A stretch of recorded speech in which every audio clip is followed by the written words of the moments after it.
ತಾಲೂಕಿನ ಮುನವಳ್ಳಿಯಲ್ಲಿ ಒಂದು ಸ್ಫೂರ್ತಿದಾಯಕ ಎಸ್ಎಸ್ಎಲ್ಸಿ ಮತ್ತು ಪಿಯುಸಿ ಪರೀಕ್ಷೆಯಲ್ಲಿ ಸಾಧನೆ ಮಾಡಿದ ವಿದ್ಯಾರ್ಥಿಗಳಿಗೆ ಸವ್ಯಸಾಚಿ ಗೆಳೆಯರ ಬಳಗ ಪ್ರತಿಭಾ ಪುರಸ್ಕಾರ ನೀಡಿ ಗೌರವಿಸಿದೆ.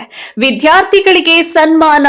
ಮುನವಳ್ಳಿಯ ಸರ್ಕಾರಿ ಪ್ರೌಢಶಾಲೆಯಲ್ಲಿ ಶನಿವಾರ ಸವ್ಯಸಾಚಿ ಗೆಳೆಯರ ಬಳಗದ ವತಿಯಿಂದ 2025-2026ನೇ ಸಾಲಿನ ಎಸ್ಎಸ್ಎಲ್ಸಿ ಮತ್ತು ಪಿಯುಸಿ ಪರೀಕ್ಷೆಗಳಲ್ಲಿ ಅತ್ಯುತ್ತಮ ಸಾಧನೆಗೈದ ವಿದ್ಯಾರ್ಥಿಗಳಿಗೆ ಪ್ರತಿಭಾ ಪುರಸ್ಕಾರ ಕಾರ್ಯಕ್ರಮ ಆಯೋಜಿಸಲಾಗಿತ್ತು. ಕಾರ್ಯಕ್ರಮದ ದಿವ್ಯ ಸಾನ್ನಿಧ್ಯವನ್ನು ಶ್ರೀ ಮಣಿಪ್ರ ಶ್ರೀ ಮುರುಘೇಂದ್ರ ಮಹಾಸ್ವಾಮಿಗಳು ವಹಿಸಿದ್ರು. ಶ್ರೀ ಪಂಚಪ್ಪ ಆನಿಕೋಳ ಅಧ್ಯಕ್ಷತೆ. ಮುಖ್ಯ ಅತಿಥಿಗಳಾಗಿ ಕ್ಷೇತ್ರ ಶಿಕ್ಷಣಾಧಿಕಾರಿಗಳು ಎಎ ಖಾಜಿ ಮತ್ತು ಎಂಎಂ ಮುರನಾಳ ಭಾಗವಹಿಸಿದ್ರು.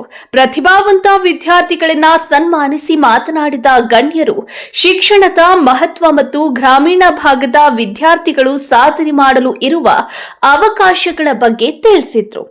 ಎಸ್ಎಸ್ಎಲ್ಸಿ ಪಿಯುಸಿ ವಿದ್ಯಾರ್ಥಿಗಳಿಗೆ ಒಂದು ಗೌರವ ಸನ್ಮಾನ ಮಾಡೋಣ ಅಂತ ವಿಚಾರ ಮಾಡಿದಾಗ ಅನಿವಾರ್ಯ ಕಾರಣದಿಂದ ಆಗಲಿಲ್ಲ. ಈ ಬಾರಿ ಆದ್ರೂ ನಾವು ಮಾಡೋಣ ಅಂತೇಳಿ ನಿರ್ಣಯ ತಗೊಂಡಾಗ ಪ್ರಥಮ ಬಾರಿಗೆ ನಾವು ಏನ್ ನಿರ್ಣಯ ತಗೊಂಡು ಅಸ್ತವ್ಯಸ್ತ ಆಗಬಾರ್ದು, ನಾವು ಫಸ್ಟ್ ಟೈಮ್ ಹೆಂಗ್ ಮಾಡೋದು ಅಂತ ಕೇಳಿ ವಿಚಾರ ಮಾಡಿದಾಗ ಎಲ್ಲರೂ ಏನಂದ್ರು, ಒಂದು ಶಾಲೆಗೆ ಯಾರು ಪ್ರಥಮ ಬಂದಿರ್ತಾರ ಅವ್ರಿಗಷ್ಟೇ ಒಂದು ಸನ್ಮಾನ. SSLC ಮುಂದೆ PUC ಒಳಗ ಸಬ್ಜೆಕ್ಟ್ ವೈಸ್ ಯಾರು ಫಸ್ಟ್ ಬಂದಿರ್ತಾರ ಅವ್ರಿಗೆ ಸನ್ಮಾನ ಮಾಡುವಂತ ನಿರ್ಣಯ ತಗೊಂಡು ಸುಮಾರು 14ಕ್ಕಿಂತ ಹೆಚ್ಚು ವಿದ್ಯಾರ್ಥಿಗಳು ನಮಗೆ ಲಭಿಸಿದ್ದಾರೆ. ಎಲ್ಲ ಶಾಲೆಗೆ ಹೋಗಿ ನಮ್ಮ ನಾಗೇಶ್ ಹೊನ್ನಾಳಿ ಇರ್ಬೋದು, ಪಾಂಡು ಹೊನ್ನಾಳಿ ಇರ್ಬೋದು, ಸುರೇಶ್ ಜಾಧವ್ ಇರ್ಬೋದು, ಹೀಗೆಲ್ಲ ಹುಡುಗರು ಕೆಲಸವನ್ನು ಮಾಡಿ ಅವರ ಲಿಸ್ಟ್ ಅನ್ನು ತಂದು ಅವ್ರು ಕಾಂಟ್ಯಾಕ್ಟ್ ಮಾಡಿ ಅವ್ರು ಇಲ್ಲಿ ಬಂದಿದ್ದಾರೆ. ಅವರಿಗೆ ನಮ್ಮ ಸವ್ಯಸಾಚಿ ಗೆಳೆಯರಿಂದ ಹಾರ್ದಿಕ ಶುಭಾಶಯಗಳನ್ನು ಹೇಳುತ್ತಾ, ಮತ್ತೆ ಇದೇ ರೀತಿ ನಮ್ಮ ಸವ್ಯಸಾಚಿ ಗೆಳೆಯರ ಬಳಗ ಸಮಾಜ ಸೇವೆ ಮಾಡಲು ಅಣಿ ಆಗುತ್ತೇವೆ ಅಂತ ಈ ಒಂದು ವೇದಿಕೆ ಮುಖಾಂತರ ಹೇಳುತ್ತಾ, ಮುಂದಿನ ದಿನಮಾನಗಳಲ್ಲಿ ಈ ಪ್ರೌಢಶಾಲೆಗೂ ನಮ್ಮ ಸುರೇಶ್ ಜಾಧವ್ ಅವ್ರು ಹೇಳ್ತಾರೆ ಏನಾದ್ರು ಒಂದು ಕೊಡುಗೆ ಕೊಡೋದ್ರ ಬಗ್ಗೆ, ಅದನ್ನು ನಾವು ಮಾಡ್ತೀವಿ ಅಂತ ಹೇಳ್ತಾ ಇಲ್ಲಿ ಎರಡು ಮಾತನಾಡಲು ಪ್ರಾಸ್ತಾವಿಕ ನುಡಿ ಹೇಳಲು ಅನುಕೂಲ ಮಾಡಿಕೊಂಡ ಎಲ್ಲರಿಗೂ ವಂದಿಸಿ ನನ್ನ ಮಾತು ಮುಗಿಸ್ತೀನಿ.